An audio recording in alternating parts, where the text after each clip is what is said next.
صلی اللہ علیہ وسلم نے جنت کی بشارت دی، ہم ان کے لیے جنت کی گواہی دیتے ہیں، کیونکہ اللہ کے نبی صلی اللہ علیہ وسلم نے نام بنام ان کو جنت کی خوشخبری دی ہے۔ اور یہ لوگ ہیں چاروں خلفائے راشدین، اس کے بعد طلحہ رضی اللہ عنہ، 4 کے بعد 5ویں ہوئے طلحہ رضی اللہ عنہ، پھر زبیر رضی اللہ عنہ اور سعد رضی اللہ عنہ، سعید رضی اللہ عنہ اور عبد الرحمن ابن عوف رضی اللہ عنہ اور ابو عبیدہ بن جراح رضی اللہ عنہ۔ اس طرح یہ کل 10 صحابہ کرام ہیں جن کا نام لے کر اللہ کے نبی صلی اللہ علیہ وسلم نے ان کو جنت کی خوشخبری سنائی ہے۔ جو لوگ صحابہ کرام کے تعلق سے اچھی بات کرتے ہیں اور ایسے ہی نبی محترم صلی اللہ علیہ وسلم کی ازواج مطہرات کے تعلق سے اچھی رائے رکھتے ہیں، وہ نفاق سے پاک ہیں، اور جو اس کے برخلاف کرتے ہیں وہ منافق ہیں۔ یہ اہل سنت کا مختصر عقیدہ ہے۔ اب میرے بھائیو آئیے ہم اس کی تفصیل کرتے ہیں۔ قرآن مجید میں اللہ تبارک و تعالیٰ نے مختلف مقامات پر صحابہ کرام کی فضیلت بیان فرمائی ہے، اور نبی محترم صلی اللہ علیہ وسلم نے حدیث پاک میں مختلف انداز سے صحابہ کرام کی فضیلت بیان کی ہے۔ کچھ فضائل ایسے ہیں جس میں بہت سارے صحابہ شریک ہیں، مشترک فضائل، اور کچھ فضائل ایسے ہیں کہ جس میں ہر صحابی کے لیے الگ الگ خاص قسم کی فضیلت ہے۔ تو یہ خاص فضائل بھی ہیں اور مشترکہ فضائل بھی ہیں۔ ہم ایک طرف سے ترتیب وار چلتے ہیں۔ ابھی پہلے ہم دیکھتے ہیں قرآن مجید میں اللہ تبارک و تعالیٰ نے صحابہ کے تعلق سے کیا بیان فرمایا ہے۔ اللہ تبارک و تعالیٰ نے سورہ توبہ کی آیت نمبر 100 میں فرمایا والسابقون الاولون من المہاجرین والانصار والذین اتبعوهم باحسان رضی اللہ عنہم ورضوا عنہ۔ مہاجرین اور انصار میں سے اولین لوگ جنہوں نے اسلام قبول کرنے میں پہل کی، اور وہ لوگ کہ جنہوں نے اچھائی کے ساتھ ان کی پیروی کی، اللہ ان سے راضی ہو گیا اور وہ اللہ سے راضی ہو گیا۔ اللہ تعالیٰ نے ان لوگوں کے بارے میں جنہوں نے اسلام میں پہل کی، چاہے وہ مہاجر صحابہ ہوں چاہے انصاری صحابہ ہوں، اور وہ لوگ جو ان صحابہ کے راستے پر چلے اچھے انداز میں، سب کے لیے اللہ تبارک و تعالیٰ نے اپنی رضا کا اعلان کیا ہے۔ اور اللہ تبارک و تعالیٰ عالم الغیب ہے، وہ ماضی کو بھی جانتا ہے، حال کو بھی جانتا ہے اور مستقبل کو بھی جانتا ہے۔ وہ کسی ایسے شخص کے بارے میں اپنی رضا کا اعلان نہیں کر سکتا جن کے بارے میں جانتا ہو کہ یہ ایمان کو چھوڑ دے گا۔ ظاہر بات ہے اس میں گویا اس بات کا بھی اعلان ہے کہ صحابہ کرام جن کے بارے میں اللہ نے اپنی رضا کا اعلان کیا، وہ ایمان پر ہمیشہ باقی رہیں گے اور ایمان ہی پر ان کی وفات ہوگی۔ اللہ تعالیٰ نے ایک بات تو یہ کہی، اللہ ان سے راضی ہوا اور وہ اللہ سے راضی ہوئے، اور اللہ تبارک و تعالیٰ نے ان کے لیے ایسی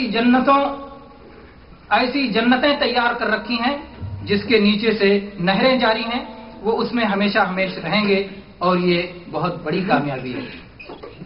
اللہ تبارک و تعالیٰ نے سورہ فتح کی آیت نمبر 29 میں ارشاد فرمایا محمد رسول اللہ والذین معه اشداء علی الکفار رحماء بینہم تراہم رکعا سجدا یبتغون فضلا من اللہ ورضوانا سیماہم فی وجوہہم من اثر السجود ذلک مثلہم فی التوراۃ ومثلهم في الإنجيل كزرع أخرج شطأه فآزره فاستغلظ فاستوى على سوقه يعجب الزراع ليغيظ بهم الكفار۔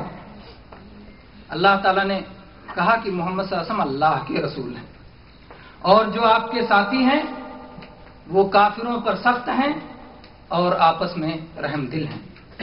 اور اس کے بعد فرمایا کہ وہ لوگ اللہ کی رضا اور اللہ کے فضل کی تلاش میں رہتے ہیں، ان کو دیکھو گے تو رکوع میں پاؤ گے، سجدے میں پاؤ گے، اور اللہ تبارک تعالیٰ نے فرمایا کہ ان کے چہرے پر سجدے کا نشان، یہ ان کی نشانی توریت میں بیان کی گئی ہے، اور انجیل میں ان کی نشانی یہ بیان کی گئی ہے، ان کی مثل یہ بیان کی گئی ہے کہ جیسے ایک پودا اپنا اخوا نکالے اور اس کے بعد اس میں تنا آ جائے، وہ مضبوط ہو جائے، مضبوط اس طرح ہو جائے کہ جس نے وہ پودا لگایا ہے وہ خوش ہو جائے، اور جو کافر ہیں اس کو دیکھ کر کے چلیں، کافروں کو غصہ ہو۔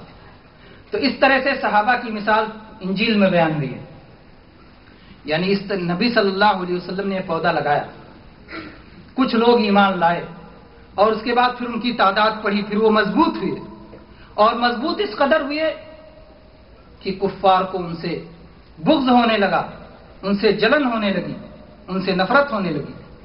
تو اللہ تبارک و تعالیٰ کے صحابہ کے رسول صلی اللہ علیہ وسلم کے صحابہ سے جن لوگوں کو بغض ہوتا ہے گویا وہ اس آیت میں شامل ہو جاتے ہیں کہ صحابہ کو دیکھ کر ان کو تکلیف ہوتی ہے، تو ان کو اللہ تبارک و تعالیٰ نے کہا لیغیظ بہم الکفار، کفار کو ہی ان سے نفرت اور بغض ہوتا ہے۔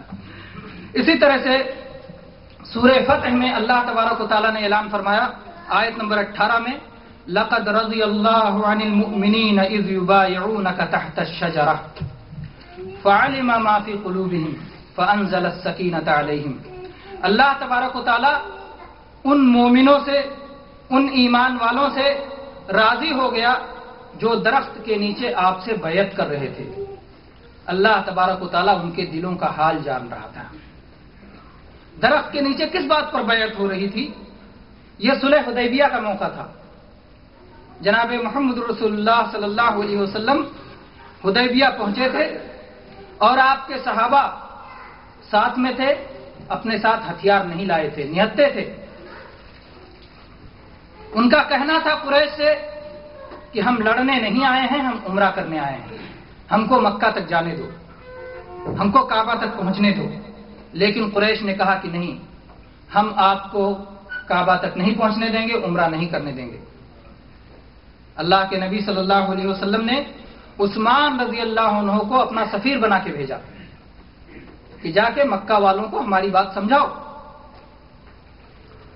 عثمان رضی اللہ عنہ جب وہاں پہنچے، عثمان رضی اللہ عنہ کو ان لوگوں نے کہا کہ آپ طواف کر لو کعبہ کا، آپ کو ہم اجازت دیتے ہیں لیکن ہم اور کسی کو اجازت نہیں دیں گے۔ عثمان رضی اللہ عنہ نے کہا کہ اللہ کی قسم جب تک نبی صلی اللہ علیہ وسلم طواف نہیں کرتے میں طواف نہیں کروں گا۔ تو پھر